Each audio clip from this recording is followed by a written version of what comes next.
देश में लोकसभा चुनाव करीब आते ही एक बार फिर यूनिफॉर्म सिविल कोड यानी समान नागरिक संहिता को लेकर बहस छिड़ गई है। उत्तराखंड में मंगलवार को विधानसभा के पटल पर समान नागरिक संहिता यानी कि यूसीसी बिल पेश किया गया। मुख्यमंत्री पुष्कर सिंह धामी ने इसे इतिहास की युगांतकारी घटना बताया है। राज्य सरकार जल्द ही इस विधेयक को कानून का रूप देकर पूरे राज्य में लागू करने वाली है। वहीं देश में भी इस समय समान नागरिक संहिता को लेकर बहस छिड़ गई है। आखिर यह कानून क्या है, आइए इसके बारे में जानते हैं। नमस्कार, मैं सत्येंद्र शर्मा और आप देख रहे हैं इन खबर।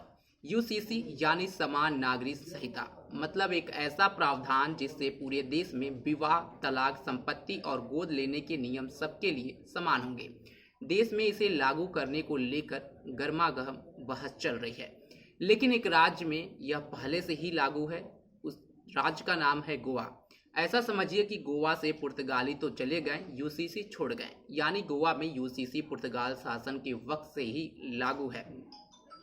यूसीसी के टाइमलाइन की अगर बात करें तो कुछ इस प्रकार है। 1867 में पहली बार पुर्तगाल में यह कानून बना। 1869 में इसे पुर्तगाल उपनिवेशकों में भी लागू कर दिया गया। 1962 में पोर्चुगीज सिविल कोड को भारत ने भी गोवा में और दमन दीव एडमिनिस्ट्रेशन एक्ट 1962 के सेक्शन में जगह दी, जबकि 1966 में पुर्तगाल अपने ही देश में इस कानून को नए सिविल कोड में बदल चुका है। आपने गोवा सिविल कोड का नाम सुना होगा, आखिर ये है क्या? तो गोवा सिविल कोड गोवा का यूसीसी है। यहाँ सभी धर्मों के लिए समान कानून लागू हैं। जैसे गोवा में शादी के बाद अगर शादी के वक्त कोई ऐलान अलग से किया गया हो तो दोनों एक दूसरे की संपत्ति के बराबर के हकदार होंगे। तलाक की स्थिति में पत्नी आधी संपत्ति की हकदार होती है। माँ बाप को कम से कम आधी संपत्ति अपने बच्चों के साथ साझा करनी होती है, जिसमें बेटियां भी बराबर की हिस्सेदारी होती हैं। शादी के रजिस्ट्रेशन के 2 चरण होते हैं। पहले चरण में औपचारिक तौर पर शादी की घोषणा की जाती है। इस दौरान लड़का लड़की और उनके माँ बाप का होना जरूरी है, अगर लड़की की उम्र 21 साल से कम है। इसके अलावा बर्थ सर्टिफिकेट, डोमिसाइल और रजिस्ट्रेशन की भी जरूरत होती है। दूसरे चरण में शादी का पंजीकरण होता है। इसमें दूल्हा दुल्हन के अलावा 2 गवाह का होना भी जरूरी है। चाहे कोई किसी भी धर्म का हो, वो एक से ज्यादा शादी नहीं कर सकता है। गोवा में इनकम टैक्स पति पत्नी दोनों की कमाई को जोड़कर लगाया जाता है। अगर पति और पत्नी दोनों कमाते हैं तो दोनों की कमाई को जोड़ा जाता है और कुल कमाई पर टैक्स लगाया जाता है।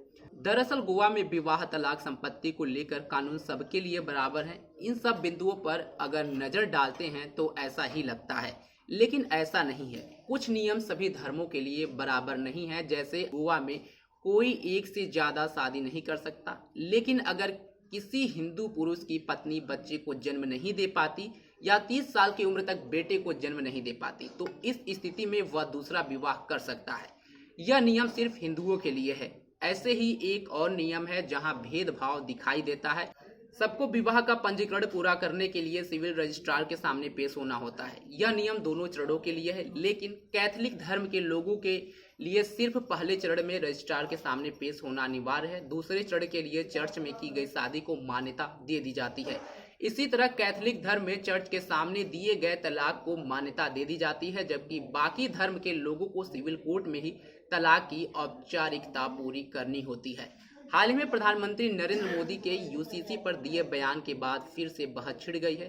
तो कुछ लोग इसके पक्ष में भी हैं, कुछ विपक्ष में हैं। कुछ के लिए एक समुदाय को निशाना बनाने का हथियार है, कुछ के लिए सम्मान का अधिकार है। आने वाले वक्त में देखने वाला यह बात होगा कि यह बहस किस दिशा में जाती है। लेकिन अब लोकसभा चुनाव से पहले उत्तराखंड में जिस तरह से यूसीसी पेश किया गया है, जिसके बाद अब इसे लेकर देश में फिर से बहस छिड़ गई है।